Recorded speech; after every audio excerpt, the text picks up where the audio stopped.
página 3 de las notas, la página 3 de las notas. Y déjame leer el primer pasaje que vemos ahí, la parte de arriba de la página 3, que viene de los Hechos de los Apóstoles, capítulo 8, versículo 1 y 4. Esto obviamente es después del martirio de Esteban, cuando ellos le apedrearon. Y en Hechos 8, 1 y 4 dice, en aquel día hubo una gran persecución contra la iglesia que estaba en Jerusalén, y todos fueron esparcidos por las tierras de Judea y de Samaria, salvo los apóstoles. Y luego el versículo 4, pero los que fueron esparcidos iban por todas partes anunciando el evangelio. Lo que vemos en la historia de la iglesia es que desde la primera iglesia y en adelante vemos el evangelio yendo a todas partes por los seguidores de Jesús, y eso es lo que queremos seguir. Queremos ver cómo el evangelio ha llegado a todas partes del mundo y cómo la iglesia ha crecido durante toda la historia de la iglesia.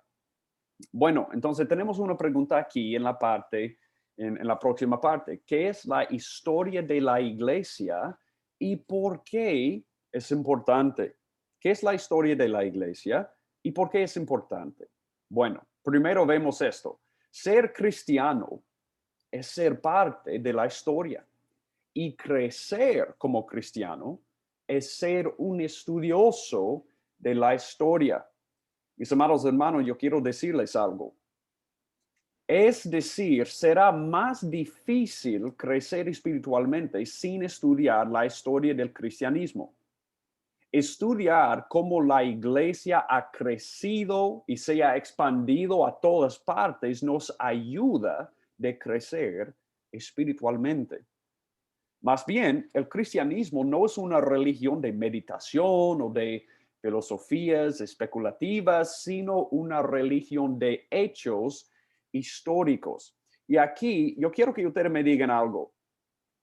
¿Cuáles son los hechos históricos que forman la base de nuestra fe? No sé si alguien quiere levantar la mano para dar la respuesta.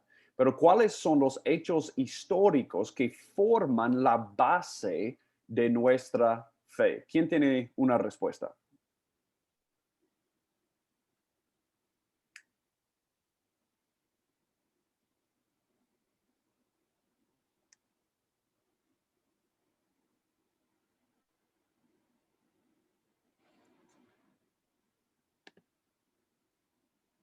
¿Alguien tiene una respuesta? ¿Cuáles son los hechos históricos que forman la base de nuestra fe? Si van a responder, tiene que sacar tu teléfono de mudo. Ahora sí, un, un hecho histórico de la base de nuestra fe es la redención de nuestro Señor Jesucristo. Amén, amén. Su Obviamente, muerte, su resurrección. amén. El hecho histórico principal es la cruz, que forma la base de nuestra fe. Amén. Pero podemos pensar también en el hecho de que Dios creó el mundo, Él es el creador. Podemos pensar también La en la creación. formación del pueblo de Israel. Podemos pensar también en el cumplimiento de la historia de Israel en la primera venida de Jesucristo, como su vida perfecta de obediencia para cumplir con la ley de Dios. La cruz, obviamente, la resurrección, su ascensión, la creación de la iglesia por la venida del Espíritu Santo.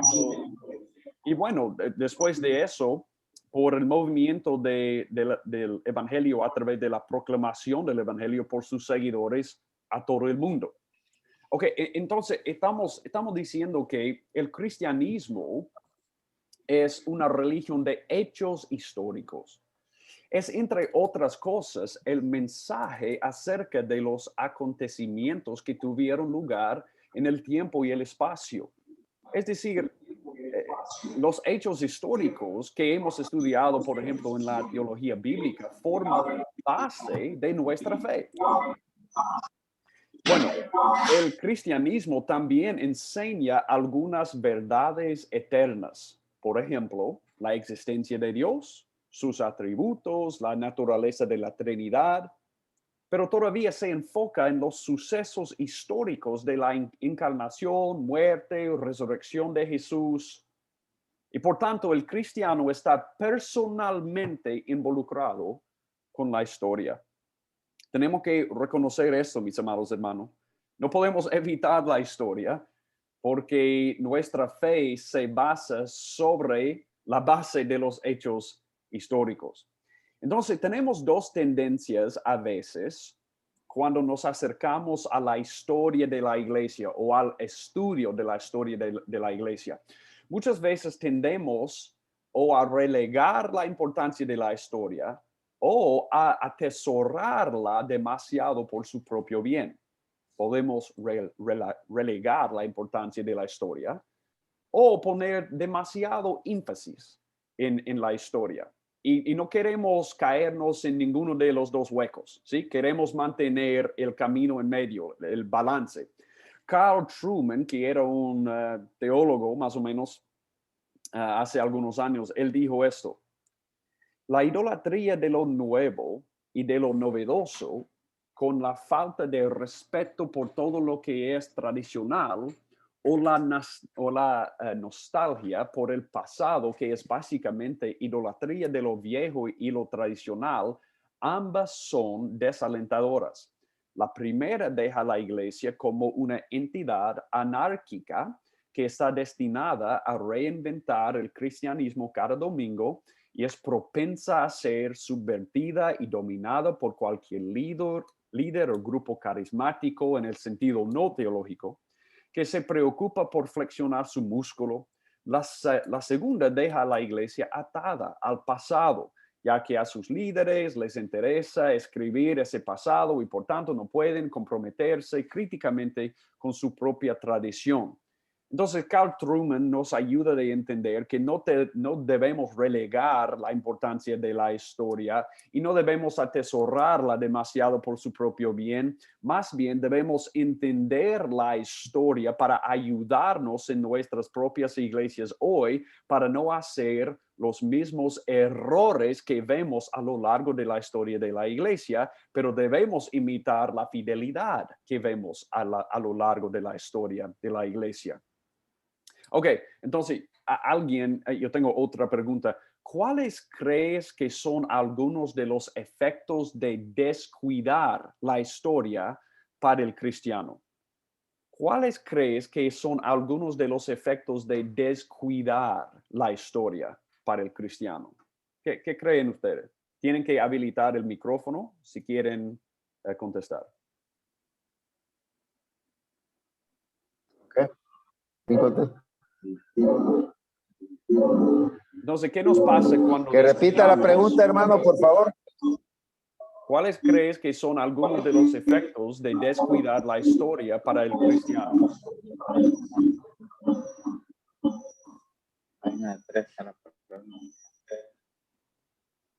Bueno, algunos efectos de descuidar la historia. Bueno, hermano Luis y hermano Samuel creo que quieren participar. Pueden, hermano.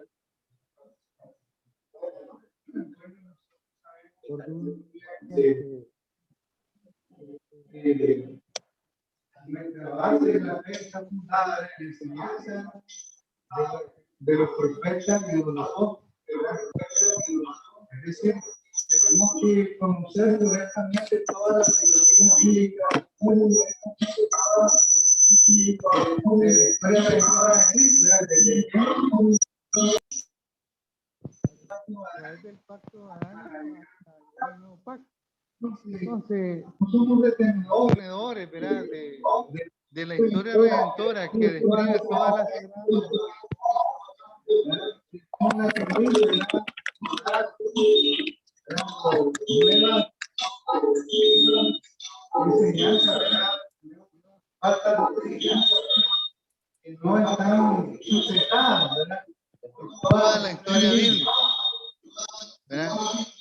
desconocemos el verdadero mensaje de la historia redentora. Hay mucho ruido.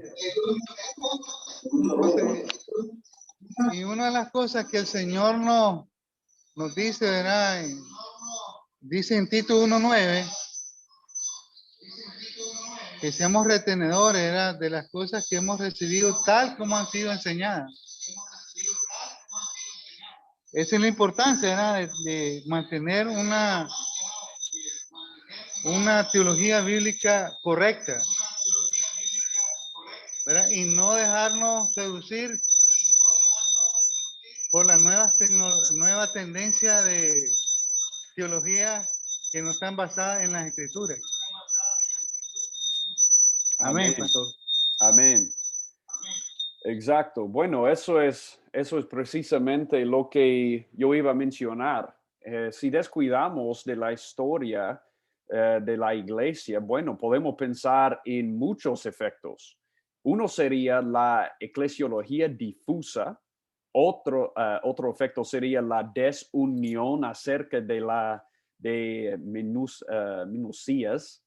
Otra sería la confusión acerca de la misión, la adopción de valores culturales, la teología débil, la herejía.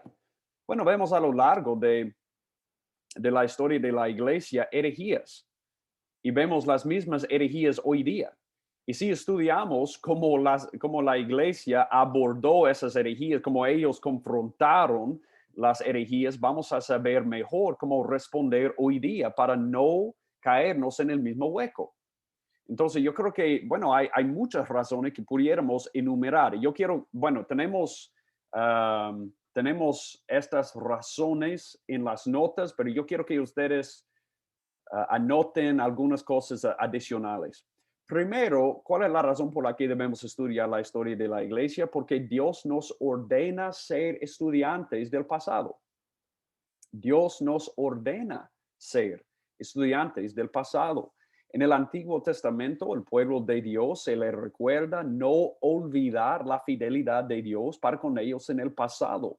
Una y otra vez vemos Dios llamándoles a recordar, ¿sí? A acordarse de lo que Él había hecho por ellos. Por ejemplo, yo quiero que ustedes anoten Salmos 77. Salmos 77. Yo voy a leer este pasaje para que ustedes vean lo que Dios les dijo a ellos. Salmo 77 dice lo siguiente. Déjenme cambiar la versión que yo tengo aquí. Mira lo que dice aquí en el versículo 7. ¿Rechazará el Señor para siempre y no mostrará más su favor? ¿Ha cesado para siempre su misericordia? ¿Ha terminado para siempre su promesa? ¿Ha olvidado Dios tener piedad o ha retirado con su ira su compasión? Selah. Entonces dije, este es mi dolor, que la diestra del Altísimo ha cambiado. Bueno, tenemos aquí el salmista que está teniendo dudas, está dudando de Dios porque está pasando algún sufrimiento. Pero mira lo que sigue, versículo 11. Me acordaré de las obras del Señor, ciertamente me acordaré de tus maravillas antiguas, meditaré en toda tu obra y reflexionaré en tus hechos. Bueno, ¿qué hizo el salmista? Después de dudar de Dios, se acordó de lo que Dios había hecho, ¿sí? Y Dios llama a su pueblo a hacer esto una y otra vez a lo largo del Antiguo Testamento. Y vemos un patrón constante. A los israelitas les iba mejor cuando recordaban la fidelidad de Dios y vacilaban cuando la olvidaban. Esta también es la razón por la que el Señor les ordenó edificar monumentos. Por ejemplo, en el libro de Josué, vemos el monumento de las 12 piedras para que ellos se acordaran de lo que Dios había hecho. Bueno, vemos prácticas, ceremonias anuales. Él quería que su pueblo recordara lo que Él había hecho por ellos. Bueno, ahora no construimos monumentos, pero algunas de nuestras prácticas en la iglesia local, como el bautismo y la cena del Señor, nos recuerdan la fidelidad y la gracia de Dios. Bueno, si ustedes pueden ir conmigo a Lucas 22. Lucas 22. Lucas 22, 19. Yo quiero que ustedes vean, obviamente este es un pasaje bien conocido, pero yo quiero que ustedes vean lo que Jesús nos dijo.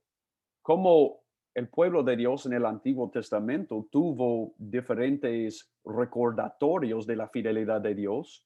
Mira lo que Jesús nos ha dado como su pueblo, la iglesia. Es un recordatorio. Lucas 22, 19. Habiendo tomado pan, después de haber dado gracias, lo partió y les dio diciendo, este es mi cuerpo que por vosotros es dado, hacer esto en memoria de mí. Hacer esto en memoria de mí. Bueno, la Santa Cena existe para acordarnos, ¿sí? Para hacernos recordar lo que Él hizo por nosotros. Si ustedes pueden ir conmigo a 2 de Timoteo 2. 2 de Timoteo 2, el versículo 8. Yo quiero que ustedes vean el consejo que Pablo le dio al joven Timoteo.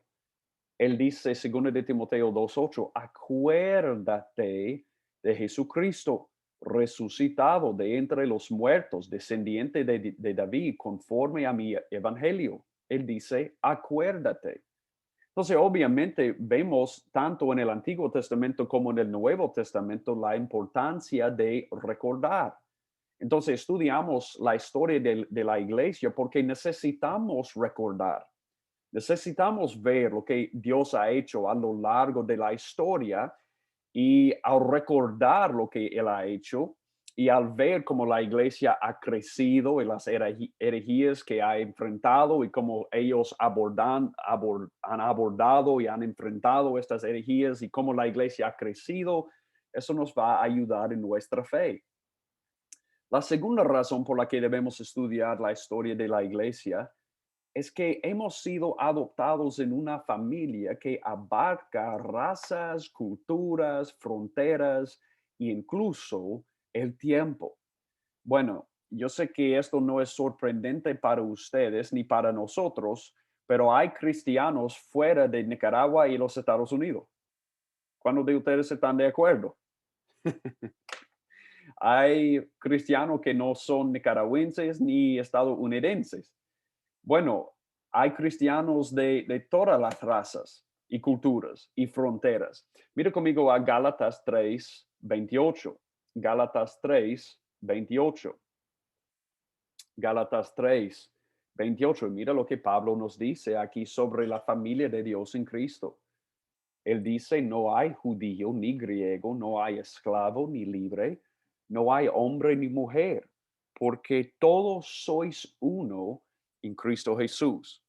Es provechoso para nosotros refrescar nuestra historia familiar y la historia de la iglesia debería proporcionarnos numerosos ejemplos de nuestros hermanos y hermanas de una variedad de contextos que trabajaron para llevar su fe al mundo en el que viven. Bueno, y eso nos ayuda en nuestra fe. Mira conmigo a Hebreos 13. Hebreos 13. Hebreos 13. Mira lo que el autor a los hebreos les dijo aquí en el versículo 7. Hebreos 13, 7. Él dice, acordaos de vuestros guías que os hablaron la palabra de Dios y considerando el resultado de su conducta, imitad su fe. Bueno, cuando estudiamos la historia de la iglesia, vamos a poder ver muchos ejemplos de la fe y vamos a poder imitar su fe. Vamos a poder imitar la fidelidad que vemos en la iglesia a lo largo de la historia de la iglesia y vamos a poder evitar errores al ver la historia de la iglesia. Entonces es muy importante para nosotros estudiar la historia de la iglesia. Aquí está la tercera razón. Eclesiastés nos recuerda, no hay nada nuevo debajo del sol. No hay nada nuevo debajo del sol. Eclesiastés 1:9. Bueno, indudablemente, como vamos a ver en esta clase, muchos de esos desacuerdos y herejías se repetirán. Bueno, yo tengo una pregunta para ustedes. ¿Cuáles son algunas herejías que vemos hoy día, que hemos visto a lo largo de la historia de la iglesia? ¿Cuáles son algunas herejías que vemos hoy día que hemos visto a lo largo de la historia de la iglesia? ¿Alguien tiene una idea?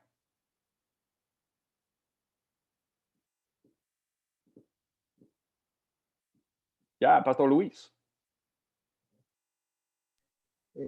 Muchos de ellos negaban la deidad de Cristo, ¿verdad? O la encarnación de Cristo, cuando eso vemos en Primera de Juan, cuando el apóstol Juan habla que Cristo vino, ¿verdad? En carne. Esa es una de ellas. Sí, claro, eso es También vemos precisamente. Ya, sigue, el hermano, sigue. Señor Jesucristo habla de los famosos nicolaitas, ¿verdad? ¿Verdad? Que ellos creían que tenían que solo había un grupo especial, ¿verdad? Donde solo Dios le revelaba a través a ellos, ¿verdad? La palabra, ¿verdad? Existía como un tipo de misticismo, ¿verdad? ¿Verdad? Entonces eso era una herejía, porque nosotros sabemos que el Espíritu Santo es el que nos enseña y nos guía a la verdad. Cuando recibimos a Cristo como nuestro Señor y Salvador. Amén. Bueno, eso es precisamente lo que yo estaba pensando también, porque lo que vemos a lo largo de la historia de la iglesia son algunos que niegan la deidad de Cristo o su humanidad. Bueno, todavía hoy día tenemos los testigos de Jehová, ellos niegan la deidad de Cristo. Habían otros grupos ahí, como vemos en el libro de 1 de Juan, que Pastor Luis ha citado, que negaban la humanidad de Cristo, los gnósticos. Entonces hemos visto herejías a lo largo de la historia de la iglesia y estas herejías se repiten. Y esa es la razón por la que debemos estudiar la historia de la iglesia, porque podemos ver cómo ellos abordaron esos problemas y ahora podemos brindar respuestas más claras en nuestras iglesias locales en cuanto a cómo enfrentar las herejías que tenemos hoy día, porque más o menos son las mismas herejías. Ok, la cuarta razón por la que yo creo que es importante para nosotros estudiar la historia de la iglesia es que la historia debería hacernos humildes, debería alentarnos y equiparnos para la evangelización. Bueno, podemos ver, y ojalá esta clase sirve como una fuente de humildad para nosotros a medida que aprendemos grandes cosas al recordar el pasado. Bueno, yo quiero que nosotros oremos para que podamos ser animados por la audacia, el denuedo y el sacrificio de nuestros hermanos y hermanas que ya no están, ya han fallecido, ya han muerto, ya han sido martirizados por el Evangelio. Y por su denuedo, por su audacia, yo creo que podemos cobrar nuevas fuerzas para vivir la vida cristiana. Bueno, en este estudio yo quiero resaltar algunas cosas importantes. Primero, esta clase no se tratará acerca de la historia del cristianismo alrededor del mundo. Honestamente, mis amados hermanos, no tenemos tiempo. El tiempo no nos permite de estudiar todos los detalles. Bueno, yo recomendaría el estudio del crecimiento y la expansión del cristianismo en áreas no cubiertas en esta clase. Entonces, ustedes pueden estudiar más allá de lo que vamos a estudiar en la historia de la iglesia en esta clase. Y eso sería una recomendación para ustedes. En segundo lugar, y yo creo que eso es muy importante, Bueno, yo sé que ustedes son pastores y líderes en las iglesias y queremos que esto sea provechoso para ustedes en la iglesia local. Entonces vamos a tocar los temas que son más pertinentes a sus iglesias locales, ¿sí? Intentamos ubicar nuestra teología y práctica en la corriente del cristianismo desde el siglo I en adelante, por lo que nos centraremos en cosas que son importantes para nosotros como iglesias locales, ¿ok? Porque yo quiero que ustedes se aprovechen de esto en sus iglesias locales para que puedan aplicar estas enseñanzas fácilmente en las iglesias que pastorean. Bueno, primero, yo quiero que ustedes, estamos comenzando desde el principio, ¿sí? De la historia de la iglesia, y para hacer esto tenemos que comenzar con el contexto político, cultural y religioso del cristianismo primitivo. Y podemos ver primero el judaísmo. Mis amados hermanos, el cristianismo surgió de muchas maneras como una consecuencia del judaísmo. Y los cristianos eran conscientes de sus raíces en la religión antigua. Por ejemplo, vayan conmigo a Gálatas, el libro de Gálatas, capítulo 6. El libro de Gálatas, capítulo 6.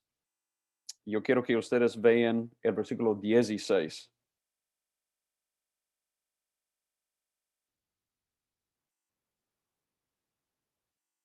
Gálatas 6, 16, que dice lo siguiente: y a los que anden conforme a esta regla, paz y misericordia, sea sobre ellos y sobre el Israel de Dios. La manera en que la iglesia se identifica, o la manera en que Pablo se refiere a la iglesia, es como el Israel de Dios. ¿Por qué? Porque sabemos que bueno, como pueblo de Dios en el Nuevo Testamento, la iglesia es el verdadero Israel. Entonces, obviamente podemos ver las raíces del cristianismo en el judaísmo. Podemos ver esto porque nosotros creemos el mismo conjunto de escrituras e incluso afirmamos adorar al mismo Dios, Jehová, que creó y gobernó al mundo. Bueno, sabemos que ellos no son cristianos porque ellos no creen en el Mesías. Pero de la misma manera, Jesucristo creció en una familia judía y era judío en sus enseñanzas y prácticas. Y muchos de los primeros cristianos todavía adoraban en el templo. Por ejemplo, si pueden ir conmigo a Hechos 5, Hechos capítulo 5, Hechos 5, 42.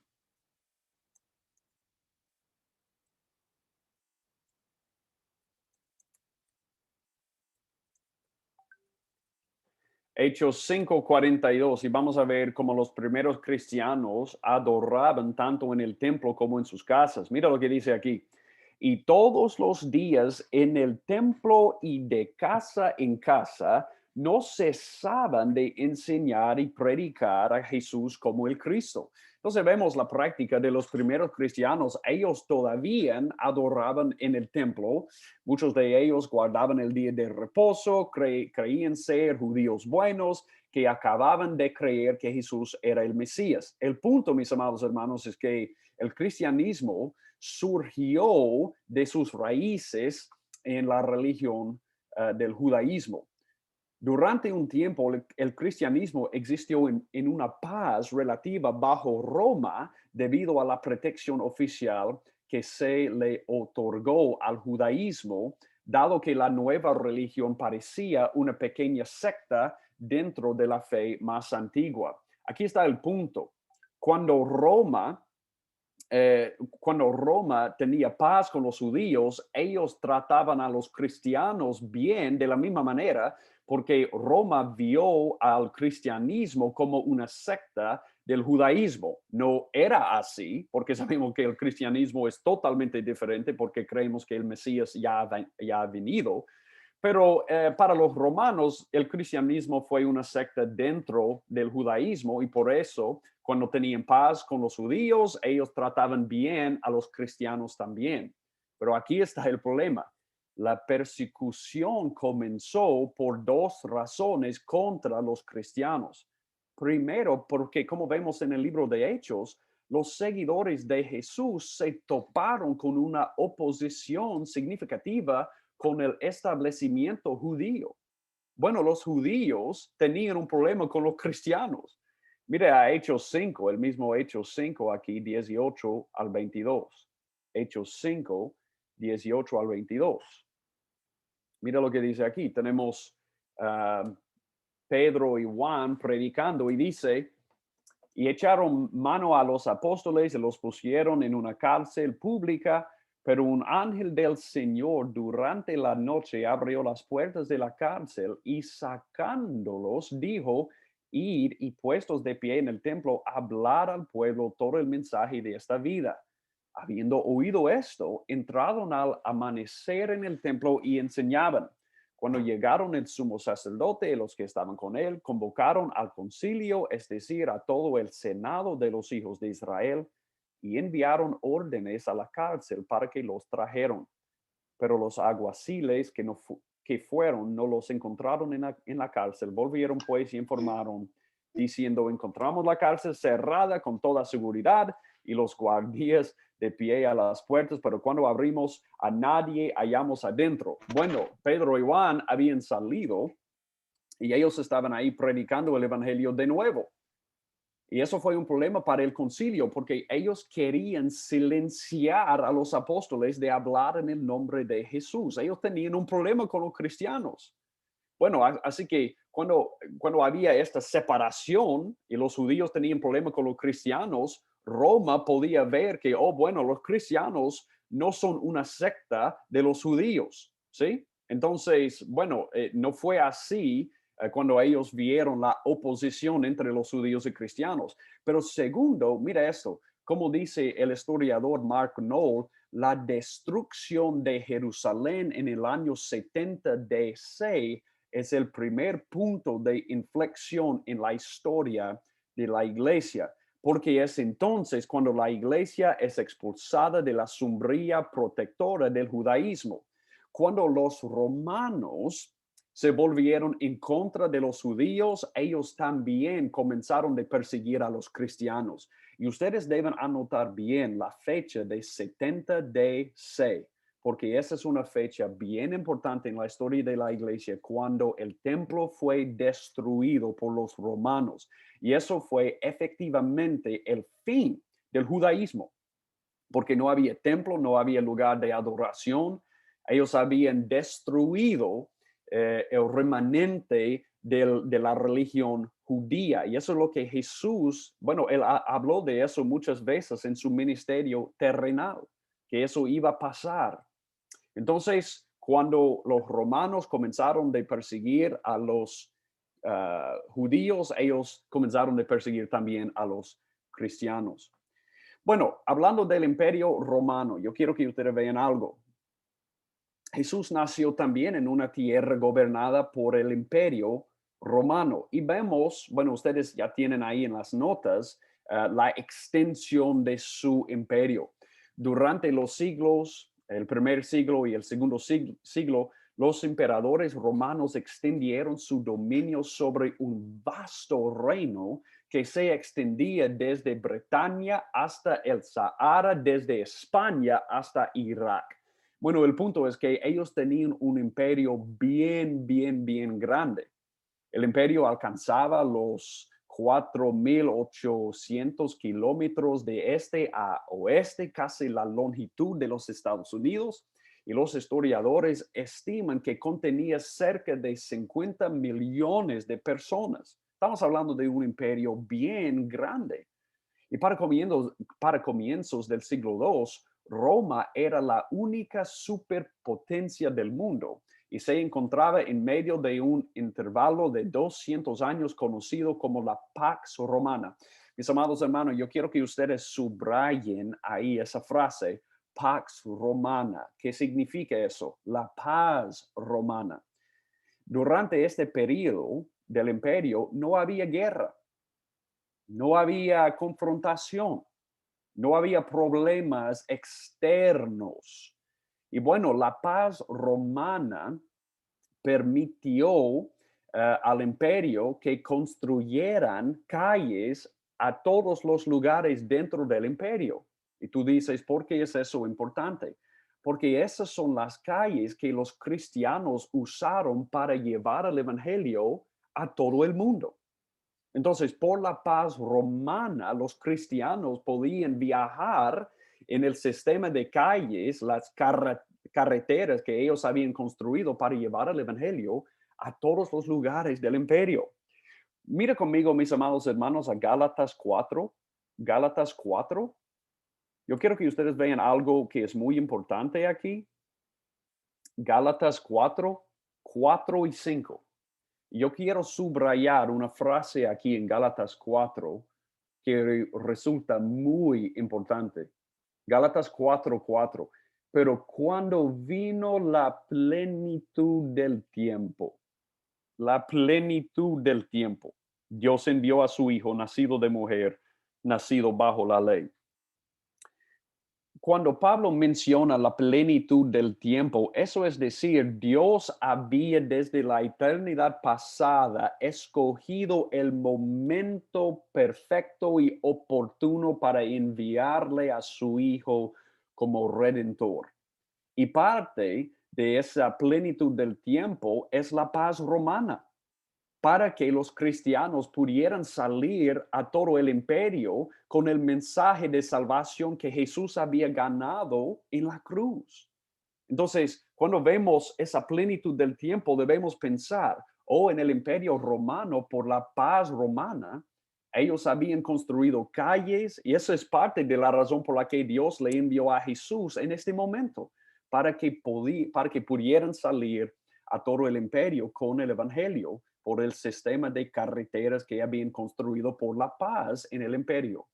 Ok, pero a pesar del hecho que el imperio romano no tenía problemas externos, sí tenían problemas internos. ¿Y cuáles fueron los problemas internos? Bueno, rebeliones contra sus líderes, amenazas a su control y también diferentes religiones que surgieron durante este tiempo. Bueno, ustedes van a ver aquí, hay una frase que dice la religión oficial del Estado. Escucha esto muy bien, mis amados hermanos. La religión oficial del Estado romano, ellos adoraban un panteón de deidades caprichosas que supuestamente gobernaban las fuerzas de la naturaleza. Ellos adoraban un panteón. Y mira eso, al conquistar una nueva tierra o tierra nueva, por lo general Roma incorporaba a los dioses locales a su religión imperial. Bueno, cuando ellos conquistaron una nueva tierra, ellos incorporaban sus dioses a su panteón de dioses que ellos adoraban. Pero mira esto, y esto es importante. El imperio creció en autoridad y prominencia y el culto oficial se convirtió en la adoración del mismo emperador. Entonces, ¿qué fue la religión de Roma? Bueno, ellos adoraban el emperador de Roma y por eso ellos querían que todos dijeran César es Señor. Y esa es la razón por la que muchos cristianos perdieron sus vidas, porque no estaban dispuestos de decir que César es el Señor. Ellos decían, Cristo es el Señor, y por eso fueron martirizados. Pero en adición a la religión de Roma, vemos que habían otras religiones griegas que comenzaron y terminaron durante este periodo, como las filosofías helenísticas y las religiones misteriosas. Bueno, ellos estaban buscando respuestas que fueron más satisfactorias tanto intelectualmente como espiritualmente de lo que podían ofrecer los cultos oficiales. Bueno, mucha gente estaba buscando una respuesta mejor que esto. César es Señor. La religión oficial del imperio es adoración del emperador. Pero muchos estaban buscando una respuesta mejor. Así que surgieron filosofías helenísticas, religiones misteriosas. Entonces, habían diferentes religiones dentro del imperio. Y esa es la razón por la que, mis amados hermanos, podemos ver como Pablo, por ejemplo, en Éfeso, cuando él se fue ahí, ellos tuvieron un templo a Diana, ¿sí? A la diosa del Éfeso. Bueno, vemos esto en todos los lugares. Había la religión oficial del imperio, pero había otros cultos oficiales, había otras religiones misteriosas, había otras filosofías helenísticas. Y ese es el ambiente en que el cristianismo se extendió en los primeros 2 siglos. Ahora yo quiero que ustedes vean que a pesar de la religión oficial del imperio y a pesar de estas otras religiones, el cristianismo de todas maneras se expandió. Mira esto, y esto es increíble. En el libro de Hechos, vemos que el evangelio cristiano se extendió desde Jerusalén hacia el exterior por todo el Mediterráneo oriental, terminando al final del libro en Roma a principios de los años 60. Entonces, en el primer siglo, a pesar de toda la oposición, vemos los cristianos extendiéndose con el evangelio desde Jerusalén hasta los límites del imperio en Roma, en el mismo Roma. Bueno, como 100 años más tarde, aproximadamente en el año 150 DC, encontramos reportes de cristianos esparcidos a lo largo del imperio, incluyendo todas las provincias romanas en la parte oriental del Mediterráneo, en todo el norte de África. Bueno, ustedes van a recordar ese eunuco etíope, ¿sí? En Hechos 8, que se encontró con Felipe. Él recibió el evangelio y bueno, tenemos la evidencia de que él lo llevó al África. Entonces vemos evidencia 100 años después de la existencia del cristianismo en el norte de África, incluso en la Francia de hoy día.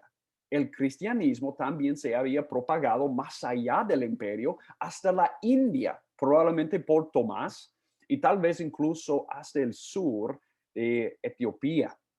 Esto es increíble. Y un escritor intrépido pudo incluso escribirle al emperador lo siguiente: ya hemos llenado todo lo que les pertenece, las ciudades, las islas, las fortalezas, los municipios, los campos, el palacio, el senado, el foro. Solamente dejamos vacíos los templos paganos. Es decir, mis amados hermanos, que el cristianismo se había extendido por todos lados a pesar de toda la oposición de las otras religiones y del imperio romano. Y eso es increíble y ese es un testimonio al poder del Espíritu Santo.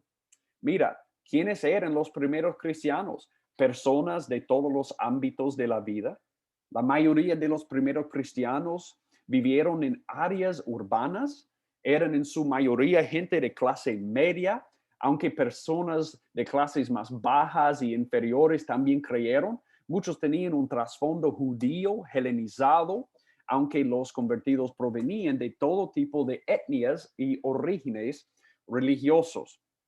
Bueno, yo quiero que ustedes vean, ya hemos hablado de eso de Gálatas 4, la plenitud del tiempo y cómo vemos cómo Dios había creado el ambiente perfecto para la expansión del evangelio y la razón por la que Él envió a Jesús en este momento. El mensaje de la muerte y resurrección de Jesucristo llegó en un momento en que las condiciones estaban listas para su rápida difusión y asimilación en la cultura romana. Y podemos ver eso por 4 razones. Primero, por las conquistas de Alejandro Magno, el griego se había convertido en el idioma común. Entonces, él había cambiado el idioma común de todo el imperio a griego. Entonces, todos hablaban el mismo idioma. Y por tanto, no existían las barreras idiomáticas y el mensaje de Cristo avanzaba rápidamente de boca en boca a través de la literatura escrita. Es decir, ellos podían evangelizar en el mismo idioma en todo el imperio. ¡Qué ventaja! ¡Wow! Eso fue increíble. Segundo, no solo eso, pero los judíos se encontraban esparcidos por todo el imperio, por la dispersión. Encontramos que Pablo iba directo a las sinagogas en Asia Menor. En los lugares que no estaban ni cerca a Jerusalén, habían sinagogas ahí que él podía visitar y proclamar el mensaje del Cristo resucitado. Entonces, eso fue otro elemento que ayudó la rápida difusión y asimilación en la cultura romana del cristianismo. Tercero, hemos hablado de esto. La infraestructura del imperio era sin precedentes. Un sistema de vías, carreteras atravesaba la tierra y el gobierno protegía a los viajeros de los bandidos y de otros peligros. Había la paz romana. Entonces ellos podían llevar el evangelio sin temer problemas en las calles. ¿Sí? Ellos podían ir a todos los lugares del imperio donde antes eso no fue posible. Cuarto, independientemente de sus intenciones, incluso las persecuciones romanas periódicas de cristianos con frecuencia ayudaron a la propagación del evangelio. Mis amados hermanos, como Tertuliano ha dicho, la sangre de los martirios es la semilla de la iglesia. La sangre de los que han sido martirizados es la semilla de la iglesia. La persecución Dios ha usado a lo largo de la historia de la iglesia para esparcir, para extender el reino de Dios por la proclamación del evangelio. Vemos eso, por ejemplo, en Hechos 8. En Hechos 8. Mire conmigo a Hechos 8 de nuevo. Y vamos a ver que eso es inmediatamente después de la muerte de Esteban. Y mira lo que sucedió. Hechos 8:4. Así que los que habían sido esparcidos iban predicando la palabra. Ellos fueron esparcidos por la persecución y el martirio de Esteban, porque él fue martirizado. Ellos fueron esparcidos, pero ¿qué hicieron cuando fueron esparcidos? Predicaron la palabra de Dios. Entonces vemos que esto fue, fue la condición perfecta que Dios había creado para la rápida difusión y asimilación en la cultura romana. Y esa es la razón por la que vemos que este es el plenitud de tiempo para enviarle a Jesús al mundo, para lograr la salvación y luego enviar sus seguidores de predicar esta salvación a todo el imperio. Entonces, mis amados hermanos, yo tengo una pregunta para ustedes. ¿Por qué las personas se hicieron cristianas? En sentido teológico, sabemos que la salvación es un acto soberano de la gracia divina. Sin embargo, desde una perspectiva humana, podemos ampliar nuestra imaginación histórica para considerar cómo esta nueva fe extraña apareció y atrajo a nuevos creyentes. Primero, mira esto, la caridad cristiana era bastante atractiva. Habían muchas personas en esa época que vieron el amor verdadero dentro de la iglesia y ellos dijeron entre sí, yo no tengo ninguna duda, ese amor es de otro mundo. Ellos vieron su hospitalidad, su bondad, su generosidad para con los necesitados y ellos fueron atraídos al cristianismo. Mira Juan 13:35. Eso es precisamente lo que Jesús dijo. Juan 13:35 dice esto: en esto conocerán todos que sois mis discípulos, si os tenéis amor los unos a los otros. Y eso es precisamente lo que el mundo vio en la iglesia, el amor que ellos tenían los unos por los otros. Segundo, a diferencia de la rígida jerarquía social del Imperio Romano, los cristianos valoraban a todas las personas por igual y modelaban una comunidad que derribaba las barreras sociales. Yo quiero que ustedes anoten Gálatas 3:28 de nuevo. Pablo dice, en Cristo no hay hombre ni mujer, griego ni judío, esclavo ni libre, persona de esta clase y otra clase. No, no, no. Todos nosotros somos iguales dentro del reino de Dios. Y eso fue algo que el mundo vio.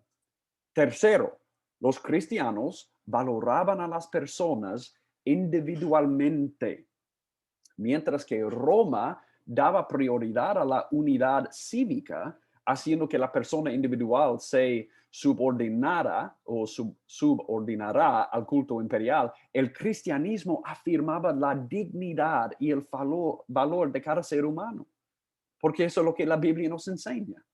Cuarto, el cristianismo prometía el poder del bien sobre el mal. Muchos romanos creían en espíritus malignos y esta nueva fe parecía ofrecer protección contra entes demoníacos. Y quinta, en relación con esta, por su promesa de liberación de la muerte y la vida eterna. Por último, a medida que la persecución de cristianos se intensificaba, el audaz, el denuedo y el fiel testimonio de muchos creyentes que enfrentaban la tortura y la muerte no podía ser ignorado. Si ustedes pueden anotar aquí Hechos 4:13. Hechos 4:13. Y eso es cuando Pedro y Juan estaban enfrente del concilio y ellos dijeron esto: al ver la confianza de Pedro y de Juan y dándose cuenta de que eran hombres sin letras y sin preparación, se maravillaban y reconocían que ellos habían estado con Dios o con Jesús. Cuando ellos vieron a Pedro y Juan dispuestos a sufrir por el nombre de Jesús y al mismo tiempo proclamar el evangelio tan fielmente, ellos reconocían que ellos habían estado con Jesús. Algo acerca de esta fe debía ser real, resonó la gente. ¿Por qué más morirían estos cristianos? ¿Qué motiva a alguien dar su vida? Es porque lo que ellos creen debe ser real. Debe ser real. Ok,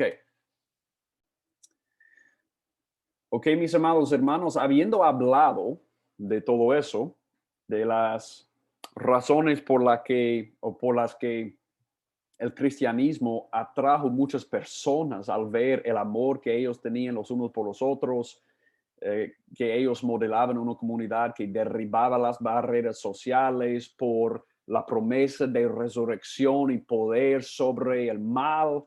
Bueno, ahora vamos a ver las persecuciones y martirio. Vamos a ver las persecuciones y el martirio.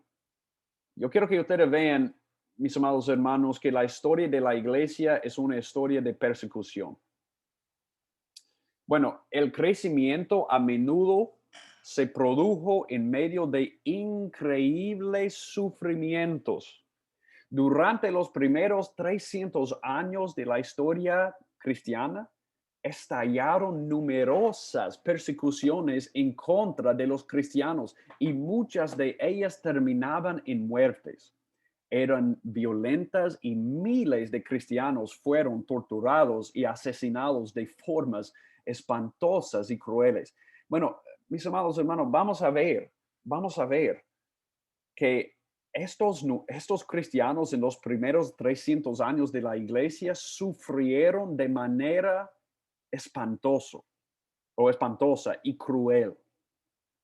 Es increíble de verlo. Por supuesto, vemos en el Nuevo Testamento desde el martirio de Esteban hasta los encarcelamientos de Pedro y Pablo, incluso las exhortaciones de Pedro en su primera epístola, dirigidas a creyentes que sufrían bajo la persecución de Nerón en los años 60. De hecho, para prácticamente todos los apóstoles, la persecución era más la regla que la excepción. Muchas veces hoy día, especialmente en ciertos países en el mundo como Estados Unidos, no hay tanta persecución todavía. Yo creo que estamos en camino para ser perseguidos más. Pero bueno, para la mayoría de la historia de la iglesia, la persecución fue algo bien normal. Mira esto. Si tú o personas que conozcas se preguntan si Jesús fue solo un engaño, considera que las personas que lo conocieron mejor estuvieron dispuestos a morir por quien creían que él era. Por ejemplo, bueno, vamos a ver una lista de los apóstoles y lo que ellos enfrentaron en la persecución. Pablo fue encarcelado bajo el imperio de Nerón, luego fue decapitado en Roma. Santiago, hermano de Juan, fue decapitado por Herodes. Tomás fue hasta la India, donde fue asesinado con un dardo, probablemente una flecha. Simón Pedro fue crucificado, según Jerónimo, boca abajo en Roma durante el gobierno de Nerón. Simón el Zelote predicó en toda África, también fue crucificado. Marcos fundó la iglesia en Egipto y fue quemado vivo. Bartolomé predicó en Armenia y luego de diversas persecuciones fue golpeado con palos, luego crucificado y después de ser lacerado fue decapitado. Andrés evangelizó en Etiopía. Él fue crucificado. Mateo predicó en Egipto y en Etiopía. Y hasta que por órdenes del rey fue atravesado con una lanza.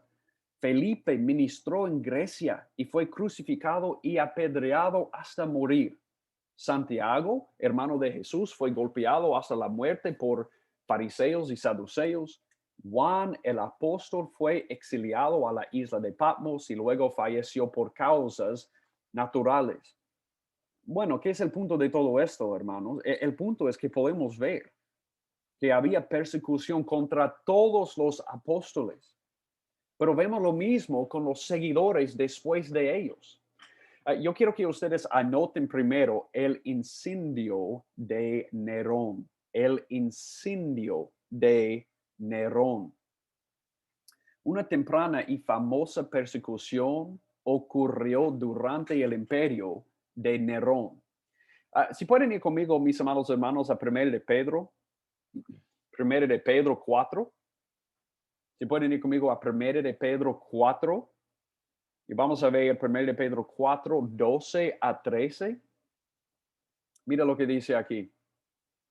Pedro, escribiendo durante el imperio de Nerón, dijo esto: Amados, no os sorprendáis del fuego de prueba que en medio de vosotros ha venido para probaros, como si alguna cosa extraña os estuviera aconteciendo. Antes bien, en la medida en que compartís los padecimientos de Cristo, regocijaos, para que también en la revelación de su gloria os regocijéis con gran alegría. Pedro habla del fuego de prueba. Bueno, esto fue algo real para ellos, porque mira lo que sucedió en el incendio de Nerón. En el año 64 DC, un terrible incendio calcinó la ciudad de Roma. Muchas personas en la ciudad culparon a Nerón de la tragedia. Y el historiador romano Tácito escribe la respuesta del emperador. Es decir, cuando ellos le culparon a Nerón de la tragedia, él respondió de esta manera: para acabar con este rumor, Nerón tachó de culpables y castigó con refinados tormentos a esos que eran detestables por sus abominaciones y que la gente llama cristianos. Este nombre les viene de Cristo, que había sido entregado al suplicio por el procurador Poncio Pilato durante el principado de Tiberio. Es decir, Nerón eligió culparles a los cristianos de ese incendio. En lugar de tomar responsabilidad por el incendio, él culpó a los cristianos. Y mira lo que Tácito continúa diciendo: empezaron pues a apresar a los que confesaban su fe. Luego, basándose en sus declaraciones, apresaron a otros muchos que fueron convictos, no tanto del crimen de incendio como de odio contra el género humano. No se contentaron con matarlos, se hirió el juego de revestirlos con pieles de animales para que fueran desgarrados por los dientes de los perros, o bien los crucificaban, los embadurnaban de materiales inflamables, y al llegar la noche, ellos iluminaban las tinieblas como si fueran antorchas. Nerón abrió sus propios jardines para estos espectáculos. Es decir, él usó los cristianos como antorchas y les culparon con el incendio ahí en Roma. Y esa es la razón por la que lo que Pedro ha escrito aquí tiene sentido. Amados, no os sorprendáis del fuego de prueba. Literalmente, ellos fueron usados como antorchas. Ellos fueron revestidos con pieles de animales. Entonces, yo quiero que ustedes vean las acusaciones por Tácito. Observa la acusación de Tácito de odio contra el género humano. Nerón parece haber perseguido a los cristianos por 3 razones. Primero, por su desesperado deseo por distraer la atención del gran incendio. Bueno, él quiso distraer la atención del gran incendio culparles a los cristianos en lugar de tomar responsabilidad. Segundo, la amplia hostilidad hacia los cristianos porque no adoraban a los dioses romanos. Bueno, él ya les odiaba porque los cristianos no estaban dispuestos de adorarle a él ni a los dioses romanos. Y tercero, por la hostilidad de los judíos hacia los cristianos. La hostilidad de los judíos hacia los cristianos. Bueno, a veces, como hemos dicho, el Imperio Romano trataba bien a los cristianos porque los vieron como una secta de los judíos.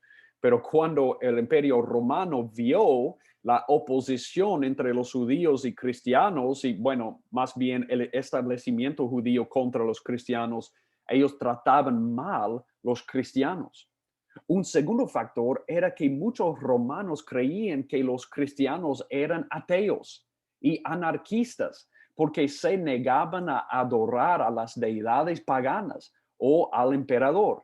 Y mira, eso les causó pensar, porque los cristianos no estaban adorando los dioses romanos, eso les causó a los romanos pensar que, cuando las cosas malas sucedieron, fue culpa de los cristianos porque ellos no adoraban a los dioses y los dioses se enojaron.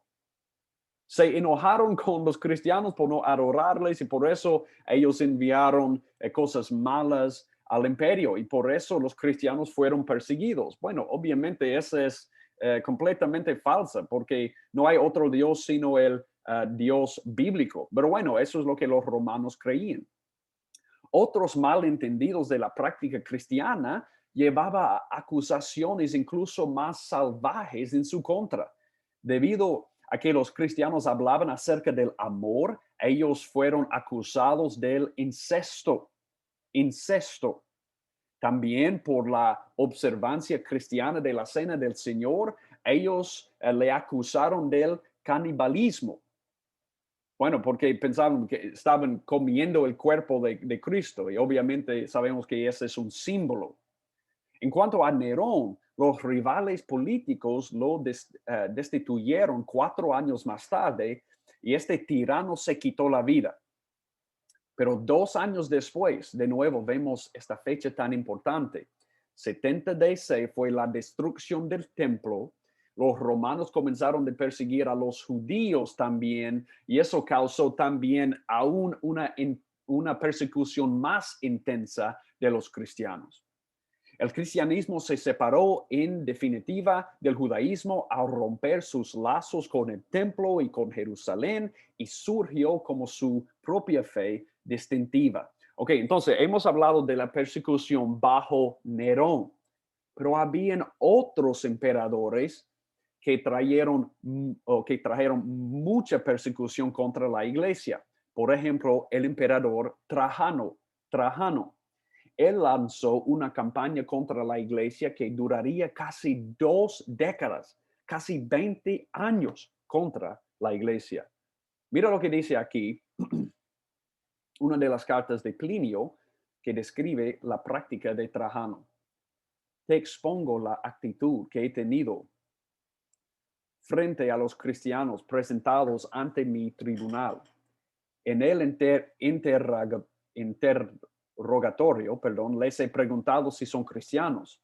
Luego, durante el interrogatorio, a los que han dicho que sí, les he repetido la pregunta una segunda y tercera vez y los he amenazado con el suplicio. Si hay quienes persisten en su afirmación, yo los hago matar. En mi criterio, consideré necesario castigar a los que no abjuraron en forma obstinada. A los que entre estos eran ciudadanos romanos, los puse aparte para enviarlos frente al pretor de Roma. Absuelvo a los que están dispuestos a maldecir a Cristo, cosa que se dice los cristianos verdaderos no pueden ser persuadidos de hacerlo. Bueno, él dice, yo los voy a absolver si simplemente maldicen a Cristo. Eso es lo que Trajano hizo. Bueno, algunos cristianos profesantes renunciaron a Cristo y la iglesia sufriría durante siglos por las preguntas relacionadas con cómo tratar a los apóstoles o a los vencidos que solicitaban la readmisión a la comunidad. Bueno, después de Trajano tenemos Marco Aurelio. Marco Aurelio. En el reinado de Marco Aurelio había una nueva campaña de persecución. Muchos cristianos fueron martirizados durante estos años, entre ellos importantes líderes de la iglesia como Policarpo. Yo quiero que ustedes subrayen ese nombre Policarpo, porque es muy importante. Policarpo era el pastor de Esmirna y vemos una carta a esa iglesia en Apocalipsis. Bueno, Policarpo estaba ahí como pastor. Él era conocido de Juan. Pero mira lo que pasó ahí bajo el imperio de Marco Aurelio con Policarpo. Eusebio registra que cuando el procónsul ordenó a Policarpo que maldijera el nombre de Cristo, su respuesta fue lo siguiente, y mis hermanos debemos cobrar mucha fuerza de la respuesta de Policarpo. Él dice, durante 86 años he sido su siervo y nunca me ha hecho daño alguno. ¿Cómo puedo blasfemar a mi Rey Jesús, quien me salvó? Mira lo que sucedió. Tengo bestias salvajes, amenazó el procónsul. Te arrojaré a ellas si no cambias tu manera de pensar. Que vengan las bestias, respondió el anciano. Si menosprecias a las bestias, contestó el procónsul, si no cambias de parecer, te haré arder en el fuego. Mira lo que respondió Policarpo. ¿Me amenazas con fuego que arde solo brevemente y después de un corto tiempo se apaga? Porque ignoras el fuego del juicio venidero y el castigo eterno que está reservado para los malvados, declaró Policarpo. Pero ¿por qué tardas? Haz lo que quieras. El procónsul se pasmó y envió a su heraldo al centro del estadio que proclamara 3 veces, Policarpo ha confesado que es cristiano. Ante esto, toda la multitud de gentiles y judíos se enardecieron, encolerizados y gritaron a viva voz, debe ser quemado vivo. En menos tiempo del que se precisa para contarlo, la multitud recogió troncos y leña seca. Cuando la pira estuvo lista, Policarpo oró lo siguiente: Oh Padre, de tu amado Hijo Jesucristo, por quien te conocemos, te bendigo por este día y esta hora que yo puedo junto a los mártires compartir la copa de Cristo para la resurrección, para vida eterna, tanto de alma como de cuerpo. Cuando hubo terminado, encendieron el fuego y ardió una gran llama. Y esa es la manera en que Policarpo murió. Mis hermanos, después de eso había más persecución. Bajo Decio. Entonces tenemos Nerón, Trajano, tenemos Marcos Aurelio y ahora Decio. La persecución disminuyó hasta el año 235 DC, pero luego comenzó a crecer nuevamente. Las condiciones se volvieron bastante graves en el año 250 DC, cuando el nuevo emperador Decio asumió el trono, deseando restaurar a Roma a su gloria anterior. Para promover la unidad cívica, él ordenó que todos los ciudadanos participaran en sacrificios públicos a los dioses romanos. ¿Qué hicieron los cristianos a la luz de esa orden? Bueno, algunos negaban, ellos eran considerados traidores y eran castigados severamente. Algunos cristianos evitaban los sacrificios y conseguían los certificados de funcionarios codiciosos y corruptos.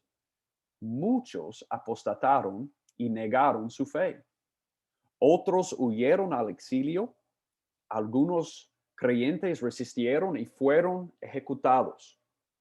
Bueno, habían diferentes respuestas y eso causó un gran problema en la iglesia, porque habían algunos que después de negarle a Jesús querían regresar a la iglesia y la iglesia tenía una gran división de qué hacer con los que habían negado a Jesús y querían regresar a la iglesia, volver a la iglesia. ¿Qué hacemos con ellos? Bueno, había un historiador que escribió lo siguiente: todo el cristianismo mediterráneo parece estar en ruinas. Esto sirve para advertirnos que no debemos romantizar la persecución y pensar que siempre solamente fortalece y hace crecer la iglesia. Bajo el dominio de Decio, la persecución casi logró destruirla. Bueno, después de Decio tenemos Valeriano. En el año 257, el emperador Valeriano inició un nuevo intento para acabar con la iglesia. Dio instrucciones detalladas de que los obispos, presbíteros y diáconos debían ser castigados inmediatamente con la muerte, mientras que los senadores romanos y oficiales militares que eran cristianos perdían su dignidad y patrimonio. Después de Valeriano tenemos un periodo de paz. Valeriano fue capturado por las persas en el año 260 y su hijo sucesor permitió una relativa libertad religiosa y la iglesia disfrutó de esa paz por 40 años. Durante este tiempo la iglesia creció, dominando todos los niveles de la sociedad romana, expandiéndose por todo el norte de África, Egipto, Siria y Armenia. Y eso es la raíz del famoso obispo del norte de África, Agustín. Y vamos a ver más de eso, más de él después. Bueno, mis amados hermanos, tenemos 3 más emperadores que queremos discutir. Diocleciano, en 23 de febrero del año 303, el emperador Diocleciano, con la esperanza de imponer un orden uniforme en el imperio en materia de aduanas militares, moneda y religión, ese día emitió un edicto diseñado para poner fin a la amenaza cristiana contra la unidad imperial. Bueno, él vio a los cristianos como una amenaza al imperio. Inicialmente los cristianos no fueron condenados a la muerte, sino que simplemente fueron apresados o esclavizados. Las iglesias fueron destruidas y las escrituras fueron quemadas.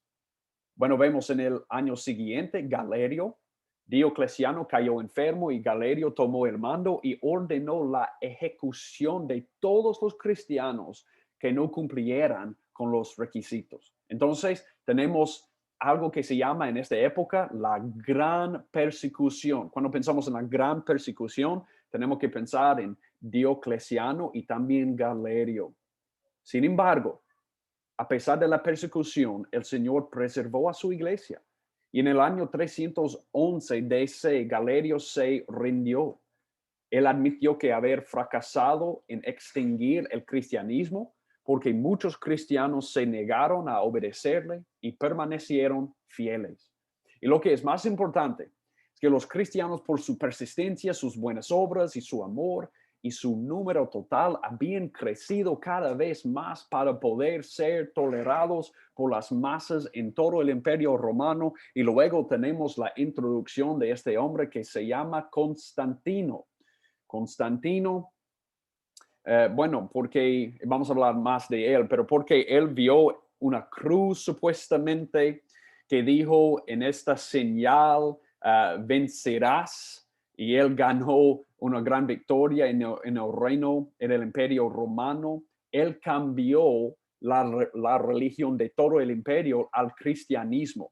Obviamente, eso dio a los cristianos un periodo de paz, pero eso tuvo también resultados devastadores para la expansión del cristianismo. Porque cuando tú mezclas el cristianismo con el poder del Estado, tú tienes muchos problemas y de esa raíz vemos, bueno, el comienzo de la Iglesia Católica. Y vamos a hablar más de eso.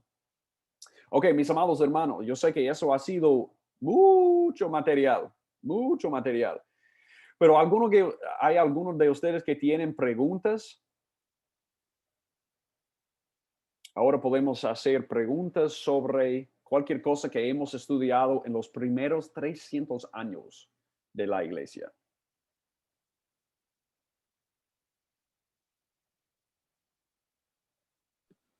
Tienes que prender su micrófono si quieres decir algo.